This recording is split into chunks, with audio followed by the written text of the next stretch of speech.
नमस्कार, आप देख रहे हैं नेक्स्ट 9 न्यूज। मैं तुषार आपके साथ। ओडिशा ट्रेन हादसे में मरने वालों की संख्या 283 बताई जा रही है और 900 से ज्यादा लोग घायल हो चुके हैं। रेलवे के मुताबिक 650 लोग अस्पताल में भर्ती है।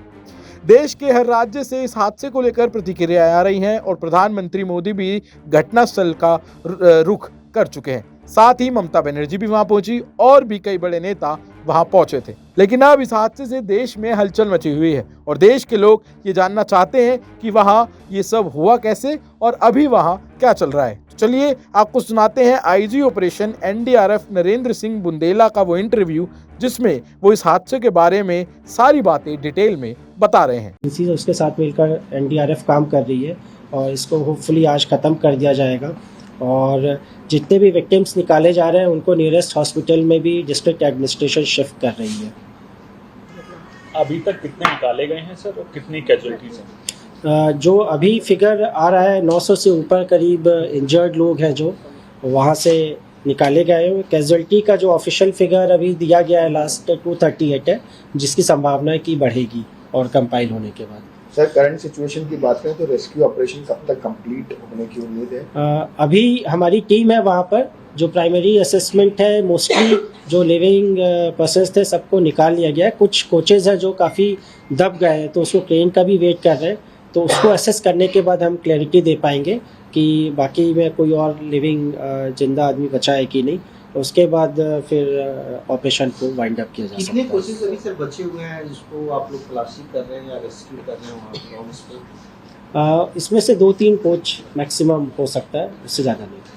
Sir, till now in the entire investigation, have we got to know that what was the sequence of events? How many trains? Because there is a confusion that 2 trains or 3 trains collided. What was the sequence of events? तो primary information जो state government की तरफ से आई है, 3 train है इसमें, Shalimar Chennai Coromandel superfast express और Visvesvaraya terminal Howrah superfast express, और एक गुड्स ट्रेन थी जो पहले से स्टेशन बाजार स्टेशन में खड़ी थी जो बालासोर डिस्ट्रिक्ट में है, और इसमें डिरेल हुआ है। तो ये अपोजिट डायरेक्शन में ट्रेन थी जिसके कारण ये दोनों पैसेंजर ट्रेन भी डिरेल हुई है और वो कैजुअलिटी हुई है। सीक्वेंस ऑफ इवेंट है, क्या कारण था, कैसे, तो इंक्वायरी के बाद ही रेलवे अथॉरिटी शेयर कर पाएगी। सर, किस तरह के चैलेंजेस जब आपकी रेस्क्यू की टीम 8:30 बजे वहाँ पहुँच गई तो क्या तीनों पटरियों पर बोगियां पलटी हुई थी या फिर एक सामने की तरफ से पलटी हुई थी? अगर वो कुछ क्योंकि आपने भी जैसा वीडियो देखा होगा कि बोगिया तो तीनों पट्टी पे, अगर फोटो भी देखेंगे 2 में तो डेफिनेटली क्लियर है कि डिरेल किया गया, तो देखा गया है उस पर। Sir, what challenges NDRF has to face when they reach the spot, sir? इस केस में चूंकि ये रेलवे स्टेशन में हुआ था इंसिडेंट, तो एक्सेसिबिलिटी की उतनी प्रॉब्लम नहीं होती। कई बार होता है कोई इंसिडेंट होता है और रिमोट एरिया में हुआ तो एक्सेसिबिलिटी की भी दिक्कत होती है। तो जैसे इन्फॉर्मेशन मिली थी, पहली टीम पास में ही थी, 30 किलोमीटर की लोकेशन पे थी, तो जल्दी पहुंच गई थी। लोकल एडमिनिस्ट्रेशन भी काफ़ी जल्दी आया है वहाँ पर, उनके भी resources, Orissa state disaster response force की भी टीम बहुत जल्दी पहुंच गई थी।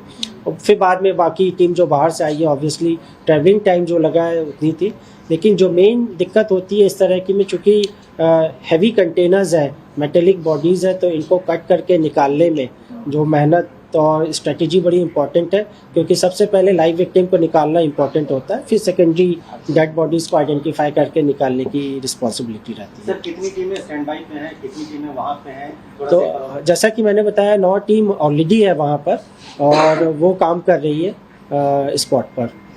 इस ऑपरेशन ट्रेन इंसिडेंट का सीक्वेंस क्या रहा है? क्योंकि आपकी टीम सर ऑन स्पॉट है, कहा जा रहा है कि पहले कोरोमंडल टकराई या पहले वो टकराई, क्या सीक्वेंस? इस पे देखिए मैं नहीं कमेंट कर सकता हूँ। फाइनली ये सीरियस इंसिडेंट है, रेलवे अथॉरिटीज़ ने, गवर्नमेंट ने इंक्वायरी का ऑर्डर किया है, तो वो कॉम्पिटेंट होंगे शेयर करने के लिए। सर, परसेंटेज की अगर बात की जाए तो कितना वर्क परसेंटेज में अगर आप बताना चाहें कंप्लीटेड है और किस टाइप का सर्च ऑपरेशन चल रहा है? मैनुअली है, कैनाइन है, क्या-क्या है उस टाइम? हमारे पास कैनाइन टीम रहती है, कैनाइन टीम्स ऑलरेडी है वहाँ पर। जो कैनाइन टीम ट्रेंड होती है, कोई लिविंग पर्सन अगर ट्रैप्ड है उसको सर्च करने के लिए वो ट्रेंड होते हैं, तो वो तो यूज़ कर ही रहे हैं हम। और परसेंटेज वाइज मोस्टली जो लिविंग पर्सनस का हमने तो सर्च कंप्लीट कर लिया। कुछ जगह जहाँ डाउट है अभी उसका वेट कर रहे हैं, उसके बाद हम फाइनल कॉल ले सकते हैं। So is this one of the deadliest train accidents where NDRF is operating right now? This century for India, as far as I know, yes, it is one of the serious accident. Sir इस operation के दौरान क्या क्या दिक्कतें आई और कब तक ये ऑपरेशन खत्म हो जाएगा एनडीआरएफ की तरफ से? देखिए, ऑपरेशन एग्जैक्ट टाइम मुझे कहना बहुत मुश्किल होगा, क्योंकि टीम ऑलरेडी काम कर रही है। एक एक हर कोच को हम क्लियर करते जाएंगे, लोकल अथॉरिटीज़ भी है, उनके साथ मिलकर क्लोज करते जाएंगे, उसके बाद ही बोल पाएंगे। लेकिन कितना बोगी है वो पड़ा हुआ है, कितना 17 बोगी का 17 कोचेस की जानकारी है जो डिरेल हुई है और सीवियरली डैमेज हुई है। कितना खत्म हो गया रेस्क्यू ऑपरेशन में पर आपको? ऑलमोस्ट हमने सब चेक कर लिया है, सब चेक कर लिया है, और जो इतने लिविंग पर्सन्स निकाल सकते थे निकाल लिए। अभी जो कुछ में है जो बिल्कुल एक दूसरे के ऊपर चढ़ गई है, बिल्कुल दबे हुए हैं, जहाँ नीचे के एक्सेस नहीं कर पा रहे, जिसमें हम अभी कह नहीं सकते, वो 1-2 कोच और हो सकते हैं, बाकी हमने सर्च कर लिया। मतलब ऑपरेशन सर आज चलेगा पूरा? जो कुछ दम पे है, नीचे देखना है। 1-2 के आसपास। सर ऑपरेशन कब तक चलेगा? ये कब तक चलेगा? आज चलेगा, कल तक चलेगा सर? उसमें मैं आज मेरे ख्याल से कंप्लीट हो जाना चाहिए। Sir, if you can just clarify as far as the Coromandel Express and Havra Express, were these two trains running on the same track which collided? जैसी मेरी जानकारी है, सेम ट्रैक पे नहीं थे, अलग अलग ट्रैक पे